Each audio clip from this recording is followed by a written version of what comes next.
ওনার রিপোর্টে আসছে যে অ্যাজোস্পার্মিয়া শুক্রাণু দেখছি, অ্যাজোস্পার্মিয়া শুক্রাণু নাই।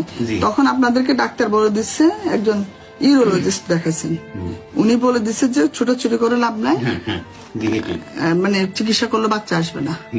ডোনার শুক্রাণু দিয়েও বাচ্চা হওয়ানো যায়, আইভিএফ করা যায় বা আইইউআই করা যায় ডোনার স্পাম দিয়ে, কিন্তু আমাদের মুসলিম ধর্মে এটা নিষিদ্ধ। আপনার বৌমা আমাকে রিকোয়েস্ট, আপনি আমাকে কি রিকোয়েস্ট করছেন বলেন জোরে?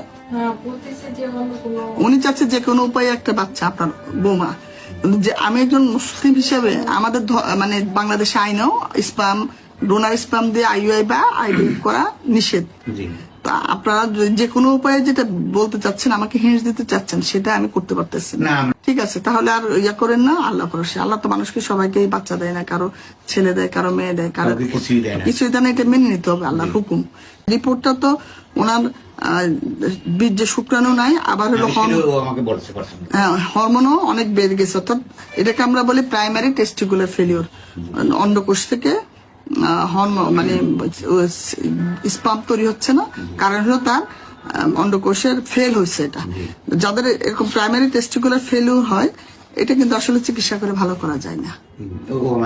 হ্যাঁ, এখন এটা প্রাইমারি টেস্টিকুলার চিকিৎসা করে ভালো হয় না। এটা ওনার এফএসএস আসছে 27, এলএস আসছে 35, অনেক বেশি হরমোন।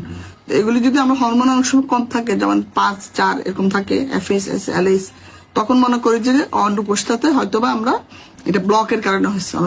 অনেক সময় নালী ব্লক থাকলেও অ্যাজোস্পার্মিয়া আসে। সেগুলিকে আমরা কি করি, বায়োপসি করে দেখি শুক্রাণু পাওয়া যায় কিনা। শুক্রাণু যদি পাওয়া যায়, তখন আমরা তাদেরকে সাজেস্ট করি যে আপনি আইভিএফ বা ইক্সির মাধ্যমে বাচ্চা নেওয়া যাবে। তো ওনার ক্ষেত্রে যেহেতু হরমোন অনেক হাই, তার মানে ওনারটা ফেলিওর হয়েছে, পাওয়া যাওয়ার সম্ভাবনা খুব কম। তারপরে আপনারা চাইলে যারা যে সেন্টারগুলিতে আইভিএফ করে, সেই সেন্টারগুলিতে রেফার করলে চেষ্টা করে দেখতে পারেন নিজের শুক্রাণু দিয়ে। আর উনি তো মুসলমান, ডোনার শুক্রাণু দিয়েও বাচ্চা হওয়ানো যায়, আইভিএফ করা যায় বা আইইউআই করা যায় ডোনার স্পাম দিয়ে, কিন্তু আমাদের মুসলিম ধর্মে এটা নিষিদ্ধ। আপনার বৌমা আমাকে রিকোয়েস্ট, আপনি আমাকে কি রিকোয়েস্ট করছেন বলেন জোরে? উনি চাচ্ছে যে কোনো উপায়ে একটা বাচ্চা, আপনার বৌমা, যে আমি একজন মুসলিম হিসেবে আমাদের মানে বাংলাদেশে আইনেও স্পাম, ডোনার স্পাম দিয়ে আইইউআই বা আইভিএফ করা নিষেধ। আপনারা যে কোনো উপায়ে যেটা বলতে চাচ্ছেন, আমাকে হিন্স দিতে চাচ্ছেন, সেটা আমি করতে পারতেছি না। আচ্ছা, তাহলে আর ঘুরে আচ্ছা, তাহলে ঠিক আছে। ও এখন তো বুঝে গেলেন যে আসলে উনি যেটা বলছিল যে আগে ঘটনা সত্যি, উনি ইউরোলজিস্ট, উনি বুঝে শুনে, এবং উনি বিশেষজ্ঞ ডাক্তার, উনি বুঝে শুনে বলছেন। হ্যাঁ, ওই ডাক্তার। ঠিক আছে, তাহলে আর ইয়া করেন না, আল্লাহ ভরসা। আল্লাহ তো মানুষকে সবাইকে বাচ্চা দেয় না, কারো ছেলে দেয়, কারো মেয়ে দেয়, কারো কিছুই দেয় না, এটা মেনে নিতে হবে, আল্লাহ হুকুম। এই হুকুম মেনে নিয়ে বাচ্চা হতে হবে। অনেকের তো বাচ্চা হয় আবার মারা যায়, আবার অনেকে বাচ্চা হয়, বাচ্চা বেয়াদব হয়, সুসন্তান হয় না।